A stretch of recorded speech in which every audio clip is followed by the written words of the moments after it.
প্রয়াত হলেন সাতরামনগর বিধানসভা কেন্দ্রের বিধায়ক সুরজিৎ দত্ত। গত কিছুদিন যাবৎ শারীরিকভাবে অসুস্থ ছিলেন তিনি। সম্প্রতি ওনাকে রাজধানীর আইএলএস হাসপাতালে ভর্তি করা হয়। আইএলএস হাসপাতালে চিকিৎসাধীন অবস্থায় ওনার শারীরিক অবস্থার অবনতি ঘটে।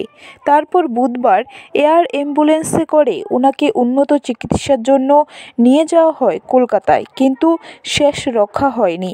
বুধবার রাতে কলকাতার একটি বেসরকারি হাসপাতালে শেষ নিঃশ্বাস ত্যাগ করেন বিধায়ক সুরজিৎ দত্ত।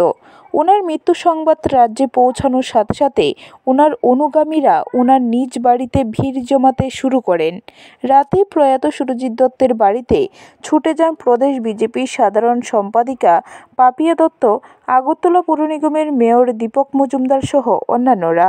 মেয়র দীপক মজুমদার নিজের প্রতিক্রিয়া ব্যক্ত করতে গিয়ে জানান, জননেতা সুরজিৎ দত্তের প্রয়াণে রামনগরবাসী একজন অভিভাবককে হারিয়েছে। ব্যুরো রিপোর্ট, খবর ত্রিপুরা।